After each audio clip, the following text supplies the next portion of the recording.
good morning, everyone. This is Michael Mulder with The Weekly Intention, and I'm so excited today. We're actually doing something a little bit differently. We're doing some in-person interviews now. So a big goal that I have with this, like I mentioned, is to bring local leaders, whether that's therapy, in the gym, business leaders, real estate markets, and really talk to them about mindset and how they got to where they are today and some things that have helped them, along the way, just to keep us all aware and on track with some of the things that we're talking about. So today I actually have James Kelleher from Within Counseling, and I'm super excited to have him here. He actually got his master's in psychology from NYU. He spent some time there as a professor teaching undergrad, and he spent about the last 15 years or so, I think, in private practice from Within Counseling. So super excited to have you here, James. Thank you. I appreciate it. Yeah, absolutely.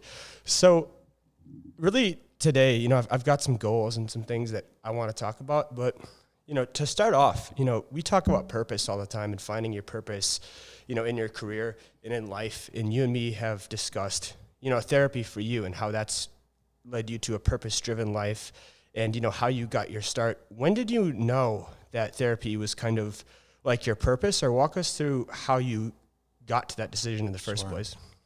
I think it hit me as you said that it happened really early on for me. So I can say that I've been blessed because it takes people, some people find their purpose early on in life, and some people, I feel like purpose can shift and it looks different, and people can find their purpose in their 40s and 50s. It's always evolving. For me, I would say, gosh, it happened around probably 16, 17 years old in high school. And we had this kind of peer mediation team.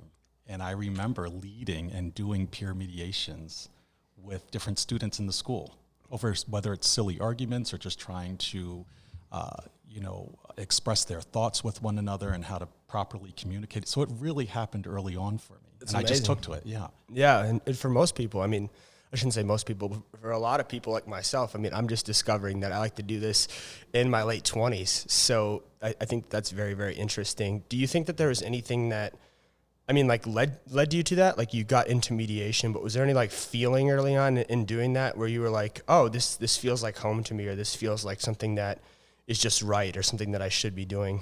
No, that makes a lot of sense. I think for me, it was that rewarding feeling, kind of just being able to help people sort through whatever they were dealing with in that moment. Yeah. Again, conflict resolution, if you will, and being able to just help each other, help students see different sides of people's thoughts and opinions and help them discuss through it.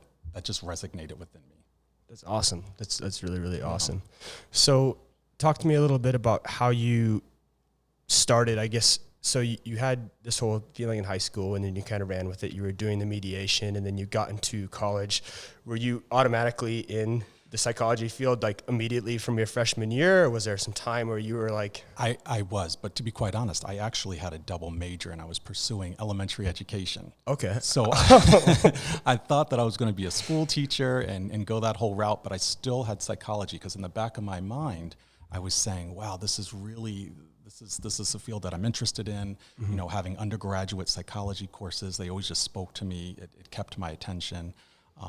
Loved education, but this was just something that I wanted to pursue and go further with. That's awesome. No, I think that it's a great field too, for sure. And I can see your passion. That's something that people tell me with this is when I'm doing this, they're like, oh, I can tell that it's, something that you really, really care about. And I think that that's so important when people are picking, something to do. 100%. And as you're saying that, I'm thinking, gosh, I didn't notice it until this moment, but also kind of pay attention to what's happening in your world around you. Because as I was doing that double major, I was also a resident assistant, of a dorm. And then that kind of led into me being a resident counselor. So these things were always around me. It was almost like it was natural for me to do that. And I didn't pay attention in those moments. I just kind of did the job, if you will. So that's really interesting, because it's like natural opportunities that present themselves to you, but you were aware to take them. Like you were like, oh, one, this is an opportunity that's in front of me, but two, I feel like this is my... It spoke to me. Yeah. It spoke to me, and I enjoyed doing it. And I think that's really important to know, thinking about what's happening in your world around you and what you gravitate toward.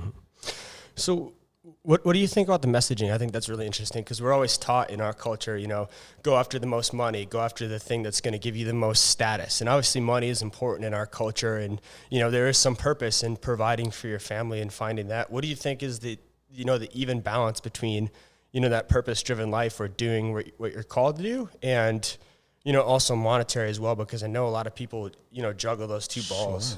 Sure. It's a difficult thing to sit and to process. And I say, you said the word perfectly, and I like to use the word balance. Mm-hmm. I think we have to achieve some type of balance because, yes, we want to strive for jobs that pay the most money, and we want to make sure we're successful when it comes to our finances, but we also have to find happiness and what's going to be rewarding. What am I going to wake up and say, this speaks to me and I'm happy to go to work? Mm-hmm. So finding that balance, it's a delicate subject. That's why I have some clients in therapy, mm-hmm. that talk about that journey. Mm-hmm. No, and that is a really good point because finding that balance is something that's really, tough for a lot of people. I think myself, these headsets,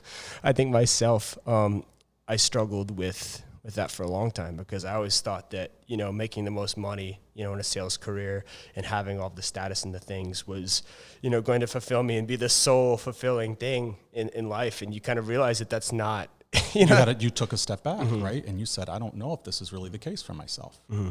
And I think it's okay to take a step back. Like some people, it's just like, okay, I'm in this thing now that I have to do because I started it, and people are so scared to take a step back and be willing to, do something else. So I think, that approach is super, super important too. And I think it's with many different areas of our world, right? Mm-hmm. We're talking about finances and work, but I think and this plays a part, and also purpose, social, in terms of friendships or volunteering and family. So there's many different angles to it instead of just finances and work. Yeah, that's different parts of our world.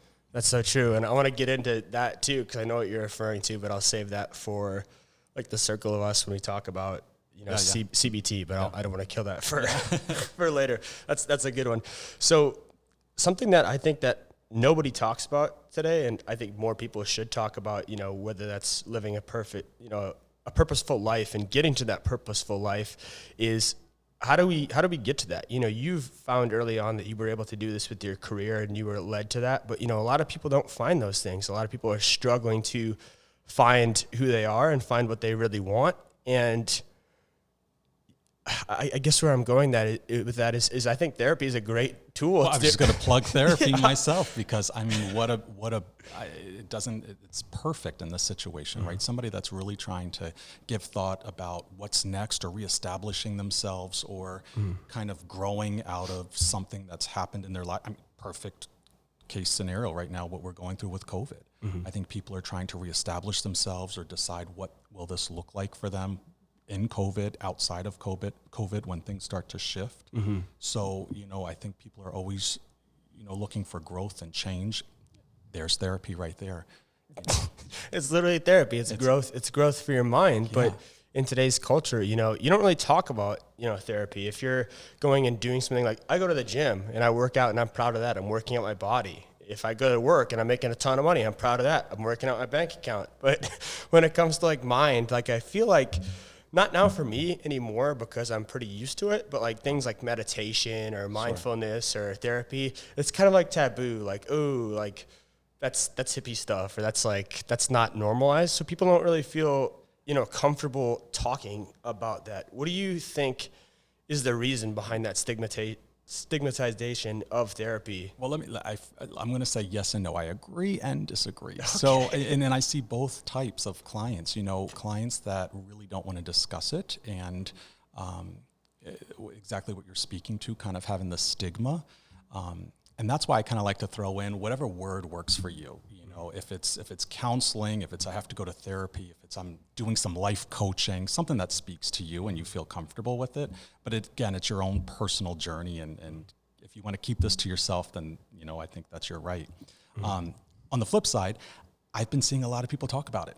And people are saying, I'm going for therapy, and that's their me time, so to speak. Yeah. So I think while there is still some stigma there, you're correct. I think it's looking different for people. You know, people are saying, look, this is what it is. And I don't think therapy has to be a bad thing. It could be something that people just want to talk about life goals, or just a place to be able to grab some tools to help them navigate through life. So we're seeing a little bit of a shift there, which is a good thing. Yeah, no, definitely. I think especially because of COVID and people needing more resources, you know, people are more strained, you know, now than ever. 100%. And they're stressed out. Well, yeah, and a lot of people come in and they say, look, I don't want to sit and burden or dump all of this stuff on my friends. You know, my friends can only take so much before they're like, look, you need to speak to someone else, right? You want to preserve those friendships. So therapy could be a good thing too, to say, look, again, not only having that outside perspective, but someone to really help gain some tools and skills so you can move forward and be successful.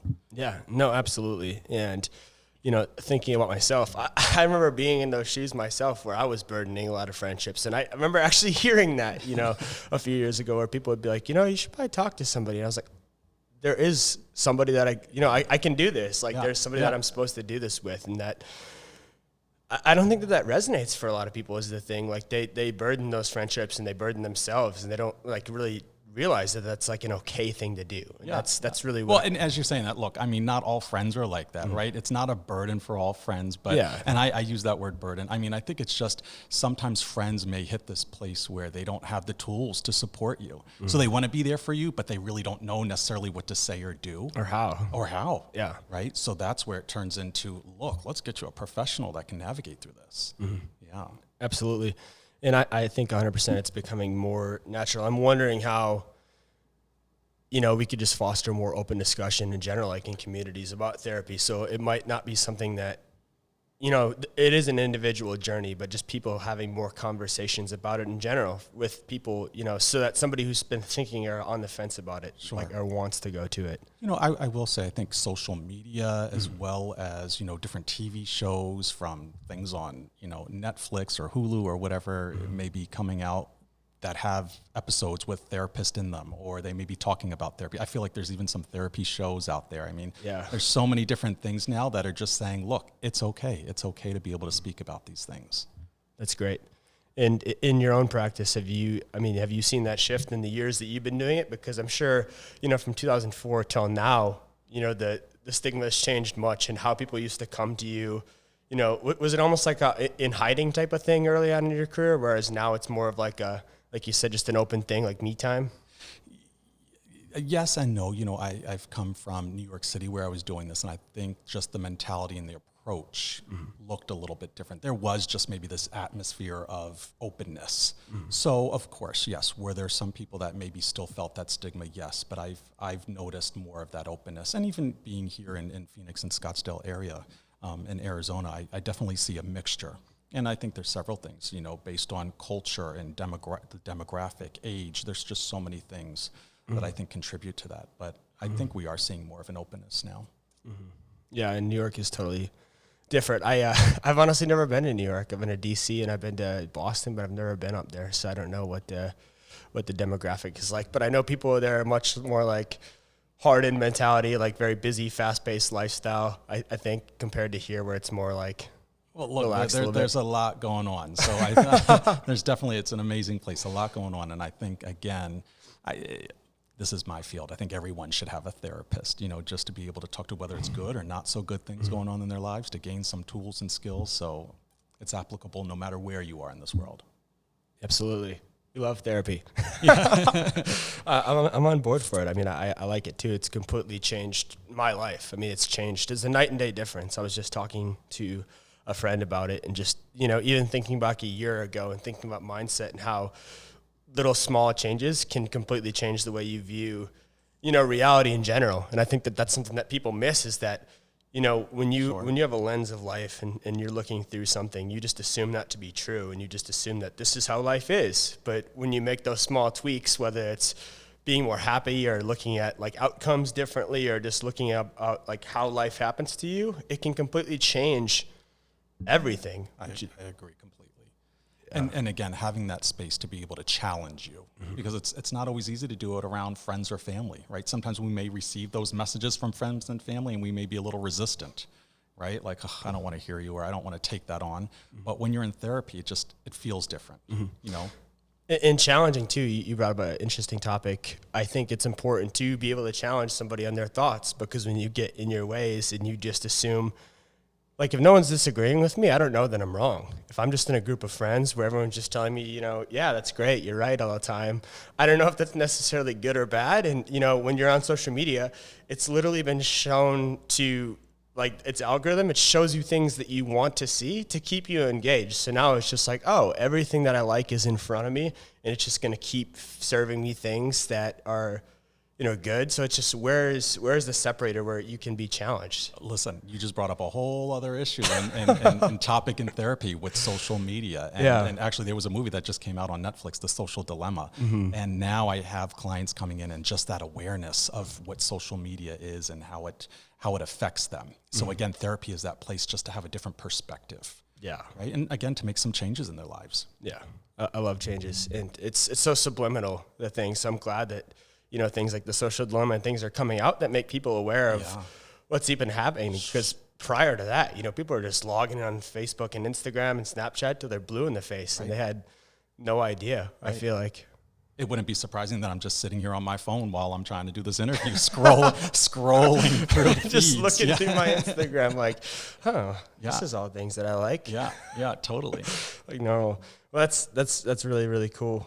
And I agree with everything you're saying as far as a place to challenge. And I think that this is a good segue to talk about cognitive behavioral therapy. CBT. I mean, that's the place, and that's the method to challenging it. I mean, I can attest to it firsthand. I've done CBT, and from what I understand, maybe you can give me your definition, but it's reprogramming the way that you look at things, like your positive neurons and your negative neurons, and changing your lens of life. And I like to try to keep things simple, right? Because we could get into all the clinical definitions, but CBT is cognitive behavioral therapy.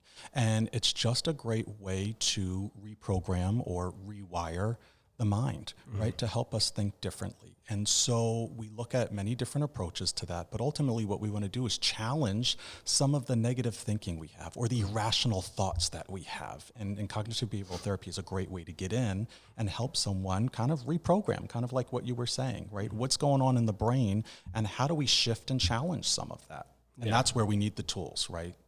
Hence therapy. Hence therapy. Therapy, go to therapy. But no, definitely. And in the beginning, that's with everything, whether that's working out or whether that's, therapy, it's really hard in the beginning to challenge those thoughts. When you go off of what you think to be true, and everything's just, like, quite frankly, shitty around you, or, things are just bad, and that's just the world that you've been living in, and it's hard to challenge those thoughts. And we can get into some tools too, but what do you think is the main thing that can start? I'm going to, sorry to cut you off, but I'm going to jump in, because the most important thing I think you're getting at here is, and I hear you saying, it takes practice, right? When you work out, you have to wait and see results. Same thing with therapy, and it's especially this approach. I tell everybody, I want you to walk away from the first session or the first time we address these things with awareness. I think that's the key. The follow-up to that is, now I'm challenging my thoughts. Right, so it is a process, and you can become frustrated, and you can become angry because I'm not seeing results. I think the same thing with dieting and working out, right? You want things that are quick. I mean, even in this day and age with medications, we want to see quick results, and you definitely see results with therapy, with cognitive behavioral therapy, but it's a process. So I say, as long as you have that awareness, I'm aware that I'm in this kind of stinking thinking mode. I'm aware that I'm kind of doing this black and white thinking or catastrophizing. I'm aware of that. That's amazing, okay? You may not be able to do anything, but you are aware. The follow-up to that is, now that I'm aware, I can start to challenge some of these thoughts. I can start to implement maybe more neutral thinking. I can start to implement how I can use some of these tools to get me out of this funk or this not so good place in my brain. So number one, awareness overall, and then number two, challenging those thoughts. Yeah. And that's where we'll start to see change. Stinking thinking. Look, it happens. those bad thoughts, those thoughts in your mind, and being able to challenge those thoughts too, because you have that voice in the back of your head. It's like, okay, I've got my actual voice, here when I'm present and I'm doing something and I'm living my truth. And then I've got that bad voice that's telling me, you can't. And What I heard in my research of that bad voice, because I was always curious of where it came from, and I think it's a genetic predisposition from back in the caveman days that kept us safe, like from saber-toothed tigers and dinosaurs. Like it's like you're gonna get eaten, watch out. But now, we have all this technology and things are pretty safe, and my chances of getting mauled by a tiger are pretty slim. And it's like that voice just telling us irrational things, like you can't do this, you can't do that, and it's like none of it's true. Well, and again, I think it's important to have balance, right? Because we want to be able to protect ourselves, but we also want to realize, where is that coming from? Is it anxiety based? Are these thoughts rational? And how do we really make some shifts there? Mm-hmm. I go back to, as I said, stinking thinking, and you were laughing, and going back to kind of a full circle here with this idea around stigma. I like to make therapy kind of lighthearted and fun at times. While I have those clinical skills, I think it's important to be able to bring in, on one hand, we're talking about limiting social media, but bringing in social media too, or bringing in movies, or I like to say character references, bringing in things, YouTube videos, whatever it is that we can kind of draw from to make therapy a little more light, to make therapy something that we can relate to, and it could be a funny saying, it could be a video clip, it could be something that just makes us say, wow, I can do this, and I can make therapy about this as well. Does that make sense? Yeah, no, absolutely. Like in my mind, I'm thinking of things are so hard until you do them. And this is just another example, like reprogramming your neurons or reprogramming how you think about things. You think that it's going to be a huge challenge. And when you put something on a pedestal that high, it's going to be hard. And by you bringing those small things like stinking thinking or making it kind of fun, it's like, oh, this isn't as big as I thought. There like, you go. I can do this. Yeah. And those negative thoughts I've used with clients, we've come up with things from the gremlins to, not today, Satan, laughing at those little things that we can say. But ultimately what we're saying is not allowing those negative thoughts, irrational thoughts to get in my way. Right. And so we come up with little funny sayings to say, how can I help deal with this and catch myself? One of my favorite things from cognitive behavioral therapy, or it's something that we've talked about, is the circle of you. When you go on the board and you draw the circle of you, where you're in the center and you've got all of these different aspects of your life, and how that plays into that and puts things in perspective. I think that you explain it perfectly when you talk about like the purpose behind that. And I think that that's one of the best tools that you can use quickly. Yeah. We're referring to what we call like a biopsychosocial model. And that means just kind of looking at all the different aspects of one's life, and it could have to do, in the center is you, but around you, we may see family and friends and work, career. We may see, the physical component with working out and nutrition and dieting, your whole life, and how to achieve balance and the goals we want to set around those different areas. Well, that too, and the piece where you had talked about, maybe my fitness is bad, but then I go back to the circle and I realize I've got a great family, I've got a great career, I've got all these other things that are good about my life. And I think that's so amazing, because you realize that one small aspect of your life was bad, but the rest of them were actually pretty good. And people go in and they're like, God, my life is shit because I've got this one thing going on, but everything else is great. A different lens, right? Yeah. Because sometimes our lenses get a little cloudy or break, right? So that's just a different perspective to be able to have. Yeah. Lenses get crap. That's a new one. I've never there you go. See, you gotta clean up the foggy lenses. Clean up the foggy lenses. Yeah. It's like exactly like you'd fix your car if it had a broken head gasket. Like I'd wipe my sunglasses if I couldn't see out of them. I tell clients that all the time. I say sometimes therapy, if you're not doing a weekly, every week, a monthly, it could be a tune-up, right? So just to kind of come in and feel like you're kind of clearing things out and getting a different perspective and gaining some more skills and tools, tune-up session. And is that the ultimate goal of cognitive behavioral therapy, is to get people to a place where they're not so reliant on, the therapist and the interaction, but where they can use those tools in their day-to-day to be able to challenge those thoughts and live kind of freely 100%. In that aspect? Yeah. Like I say, it's kind of a tool, right? It's an approach. It's some people would call it like an intervention. I say tools in your toolbox, and that's what cognitive behavioral therapy provides, tools to help you navigate the outside world and be able to help you through some of the stuff that goes through your mind.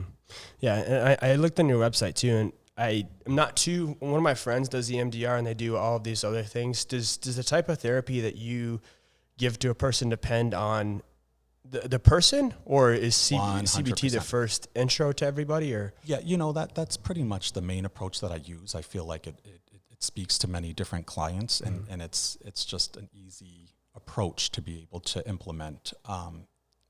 But 100%, it depends who comes in, who I'm working with, and I like to say I tailor therapy to them. Right, because there's, as you mentioned, there's an approach called EMDR. There's a few different approaches, and it depends where the clients are. If a client comes in and they do, like you said, feel that stigma of therapy, and they say, James, I want your clinical experience, but I want some life coaching. Then I kind of tailor that to them. So it's meeting the client where they are and what approach I think would best help. Yeah. And that's awesome too, because having a tailored approach and understanding that each person has their own trials and tribulations. It's not just like a one size fits all. And I think that's another thing too, that people think it's just like, oh, everybody does this way. And knowing that, this can be tailored to an individual and being able to do it the way that best fits their needs and their schedule. 100%. Mm-hmm. Awesome. I think as far as CBT goes, that's all I know about that. Or I know that. I think we covered it. I mean we crushed it. So that was good. Really lastly today, and I know this is kind of a more personal level for you and something that we haven't discussed too much, but I think that people think, you see somebody that's very successful in their field, they're successful in life, and I was guilty of this myself. You think that those people don't have problems. Like I see somebody who's a successful entrepreneur or somebody who is winning, and I just think, man, my life sucks, and that person's killing it 24/7, and they don't really have struggles. And, I think with you being a therapist and you being that person for so many people in the Valley and, being that rock for people, they tend to forget that, you're I'm human. a person. I'm a human. Yeah, you're a human with problems. Listen, yeah. I have problems. We all have problems, Even I think as you started saying, the most successful person, and let's take out the word problem. I think we all have maybe concerns or issues or things that we've dealt with, You've used the word adversity before. I think just we have these different challenges that we face, and it can look different for different people. So, yeah, I think that's a good place when we had talked about, therapy, and we've talked about things that people are going through and realizing that people have challenges. You yourself, when you had come out, I think that was a huge challenge for you from what we had mentioned, and you had struggled with feelings of not feeling enough. Do you remember what that was like when that first happened and like how you were dealing with it? Oh gosh, I mean, this could be a whole segment in itself. I'm sure it could be a long. For me, it was, as early as elementary school and being a child, just different messages. And thank goodness, I think we're seeing a shift with, with the times and generation, although we need a lot of improvement. But earlier on, I'm talking back to the 80s and 90s here, the messages that I would receive as a child, I can only speak for myself, but messages that would affect my thoughts in that I'm not good enough, and that could be from, environment and TV, and some family members, unbeknownst to them, and, just different things that I would see and hear. Definitely religion, unfortunately for me. That just contributed to this idea of not good enough. And, while that started at an early age, it just kind of followed me. And I was always aware of that and how I needed to work through that and try my best to push through and, try to be as successful as I can with this idea that in some way, shape, or form, I'm not good enough. Do you feel like in the beginning, because, how old were you, first of all, when that had happened, so I can kind of get a framework for... I mean, I came out at an early age. Let me say for that time period, early age was, probably around the age of 18. Okay. Like I was a senior in high school. But I knew way before that. That's a tough time. Sure. And for me, I knew that I had these same-sex attraction and I was attracted to men at a significantly earlier age than that. Yeah. At what point, because you get to a point where you're honest with yourself and having awareness of it, like you had said, and then you are honest with yourself and then you're open to it. What was the moment that you just were like, I have to be honest with myself and deal with this and start to deal with this regardless of what it might be, regardless of what people might think about me or my life. Because a lot of people, I think, are struggling with that identity of like, I want to do this, but I'm scared of what people might think, and I'm scared I'm not good enough because of this thing. Oh, 100%. I think, I still face that, while I feel like I've done a bulk of the work and, from books that I've read, and things that have helped me kind of come to terms, or I like to use the word authentic, trying to be authentic with myself. I still face this stuff on a daily basis. It could be something that I'm seeing in the news or something that I'm hearing, or Lord knows what's happening politically these days. Things that make you question your security in the world. It can be pretty scary. So it's just a daily thing that you face, but I guess to make it more manageable, and you've had a lot of success in your career. I mean, you kill it now, and you've got a successful business, and you do a lot of good things that people would aspire to. And it's like, it's dealing with those things and making something of it anyways. How do you think you were able to, before you even got into therapy, before you were in college, be able to challenge those thoughts before you even knew what CBT was? I think everyone is wired differently. For me, I just knew that I had to push through, and I knew one of the goals and the outcomes was what I could do to be successful. And I broke those steps down. This is how I'm going to get through these courses, which is then going to lead to, my undergraduate degree. This is what I need to do to make some money, to get by, to live in an apartment in New York City. So I had to make those smaller steps, because if you look at it as a whole, it could be overwhelming. So breaking it down. Absolutely. Day by day, I find myself. Listen, with COVID right now, and having young children at home, I'm sure many parents can relate to this, or anyone can relate. I take out day by day. I say hour by hour. It's difficult to navigate through these things sometimes. Absolutely. I mean, I felt that way yesterday with this. I was like, I'm designing a new logo. I'm like figuring out what an RSS feed is, like all these different things with this. And I just got overwhelmed. I was like, I've done nothing. And then I did take a step back. You got to take a step back and break it down into smaller steps. Wait, I've done a lot with this so far. So it's just, definitely like taking it day by day and step by step. And that's what I mean. Like, we face these things. It could look different, and it's not just in terms of being in work. It could be dealing with our friendships, or for me, it's definitely, being a father, being a parent. I think many people can relate to home life as well. I think the biggest thing that you said all day today was the fact that you still struggle with those things. Sure. And we all struggle with things. Like, it's okay. Just for the fact that, you struggle with something, that doesn't make you an inherently bad person. It's just things that we go through and things that we deal with. Yeah, I mean, I always say, let's keep it real here, right? Yeah. I mean, I would love to be able to say, oh, everything's perfect and I don't deal with anything. No, we deal with things in different ways. Absolutely. That's amazing. That's a mind bomb right there. Well, and look, but here's another plug for therapy. Because of day-to-day stressors, right? And I think we're seeing a lot of stressors in our lives in many different areas. And, sometimes it could be the stress of just having to go to the grocery store. It could be the stress of having to sit and think about schoolwork or homework, or as you said, creating a business for yourself. It looks different. It's how we're going to navigate through it. Yeah, having the tools, being able to challenge those thoughts and take things day by day. 100%. Yeah, I think that's a good place to wrap it up. I know we're running out of time here. Something I always like to do at the end of these is just like leave one final nugget for people. It doesn't have to be CBT related or anything. If you're going to leave, one thing for people that they can do right now to immediately affect their... I know what it is. You know what it is? I know what it is. All because, right. Myself, I'm guilty of this as well. I think it's something that we can all use. And I would say that would be mindfulness. Being able to practice living in the moment as much as you can. Again, with balance, but thinking about where you are. The old saying, stop and smell the roses. It could be from sitting down and eating, or having a drink, or whatever you're doing in that moment. Being here with you right now. I'm here in the moment with you. I'm not checked out thinking about my grocery list. You know what I mean? And it's easy to do. So while I'm there, try to be present, show up, live in the here and now. That would be my biggest, suggestion. And that's practice. Control what you can control. Yeah, there you go. I love that. Well, thank you so much. I wish we had all the time. I wish we had all the time in the world. I love talking about this stuff, and I could talk for days too. But I think those are some great tidbits for everybody. They're very digestible too. So I agree. Thank you so much. You're welcome. Thanks for having me. Appreciate it.